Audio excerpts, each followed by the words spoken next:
Hello friends, welcome back to my channel. আজকে আমি আপনাদের সাথে ট্যাংরা মাছের একটা রেসিপি শেয়ার করব।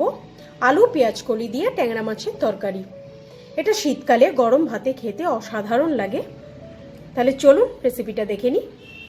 আমি একটা ফ্রাইং প্যানে খুব ভালো করে সর্ষের তেল গরম করে নিয়েছি। এবার আমি নুন হলুদ মাখিয়ে রাখা ট্যাংরা মাছগুলোকে ভেজে নেব। এখানে আমার খুব বেশি বড় বড় ট্যাংরা মাছ না, মিডিয়াম সাইজের মাছ। মাছগুলোকে আমি লাল করে ভেজে নেব। মাছটা আমার এক পিঠ ভাজা হলে তারপর আমি উল্টাবো।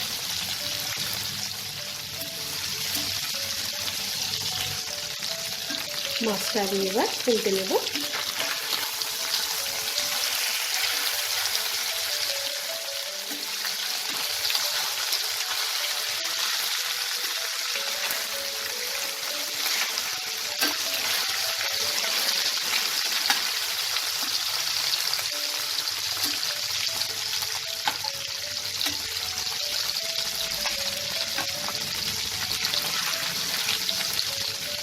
এবার এই পাশটাও লাল করে ভেজে নেব।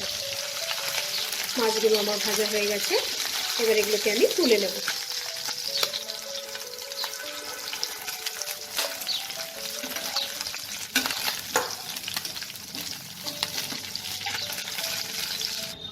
এবার এই তেলেই আমি হাফ টিস্পুনের মতো কালো জিরে ফোড়ন দেব।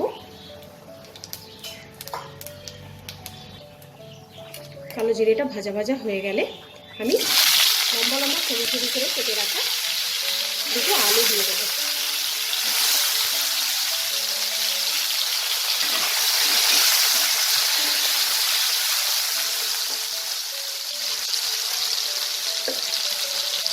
এবার এতে আমি 1/4 টিস্পুনের মতো নুন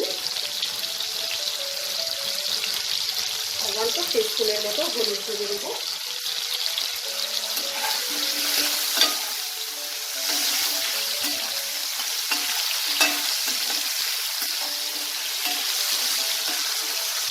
দিয়ে আমি ফ্লেমটাকে কম করে দিয়ে ঢেকে ঢেকে আলুটাকে লাল করে ভেজে নেব। দেখুন আলুগুলো সুন্দর ভাজা হয়ে গেছে। এবার আমি এখানে কিছু পেঁয়াজ কলি কেটে রেখেছি, লম্বা লম্বা করে পেঁয়াজ কলিগুলো দিয়ে দেবো।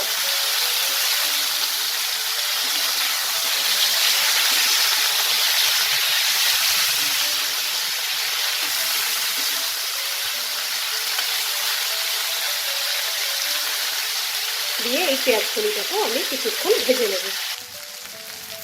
পেঁয়াজ কলিগুলোকে আমি 2-3 মিনিট তেলে নাড়াচাড়া করে নিয়েছি। এবার আমি এতে 4টে কাঁচা লঙ্কা মাঝখান থেকে চিড়ে দিয়ে দিলাম।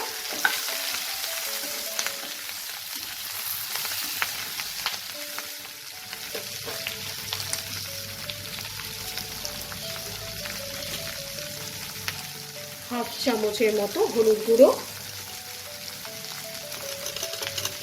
হাফ চামচ ধনে গুঁড়ো আর 1 চামচ জিরে গুঁড়ো, কাশ্মীরি রেড চিলি পাউডার দেব হাফ চামচ। দিয়ে এটাকে আমি গ্যাসের ফ্লেমটা একদম সিম করে দিয়ে এটাকে আমি কিছুক্ষণ নাড়াচাড়া করব।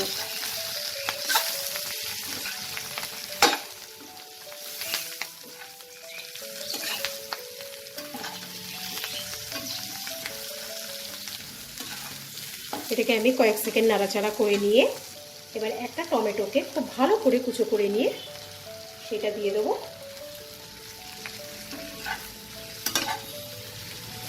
এই সময় আপনারা গ্যাসের ফ্লেমটাকে হালকা একটু বাড়িয়ে দেবেন।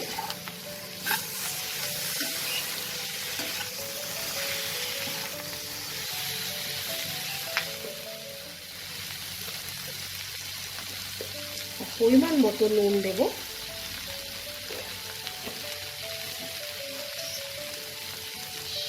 আর একদম খুব সামান্য জল দেবো, যাতে গুঁড়ো মশলাগুলো আমার পুড়ে না যায়, তার জন্য আমি জলটা দেওয়া। তো ভালো করে এটাকে মিশিয়ে নেব।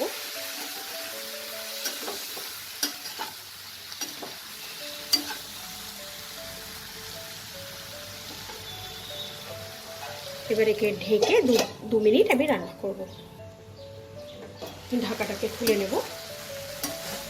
টমেটোগুলো আমার একদম নরম হয়ে গেছে। এবার এতে আমি খুব সামান্য একটু জল দেব, কারণ এই তরকারিটা একটু মাখা মাখাই খেতে ভালো লাগে।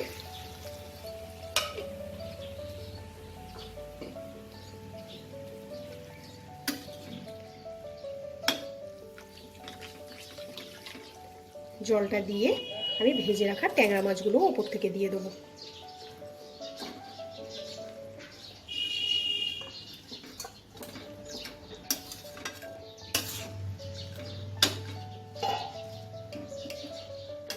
এটাকে ঢাকা দিয়ে আমি 2 মিনিট আরও রান্না করব। 2 মিনিট পর আমি ঢাকাটাকে তুলে নেব।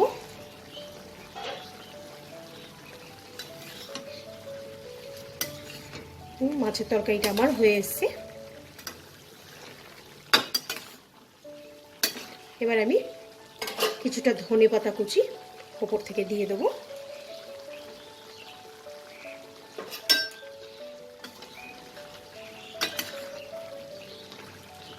দিয়ে এটাকে আর ঢাকা দেওয়ার প্রয়োজন নেই, কিছুক্ষণ আমি এটাকে ফুটিয়ে নিয়ে নামিয়ে নেব। ট্যাংরা মাছের তরকারিটা আমার একদম রেডি হয়ে গেছে। এটা আপনারা গরম গরম ভাতের সাথে সার্ভ করবেন। আপনাদের যদি আজকের ভিডিওটা ভালো লাগে লাইক শেয়ার করতে ভুলবেন না। আর যারা এখনও আমার চ্যানেলটাকে সাবস্ক্রাইব করেননি তাদেরকে অনেক অনেক অনুরোধ, আমার চ্যানেলটা আপনারা সাবস্ক্রাইব করে আমার পাশে থাকবেন। আজকের মতো বিদায় জানিয়ে শেষ করছি। বাই।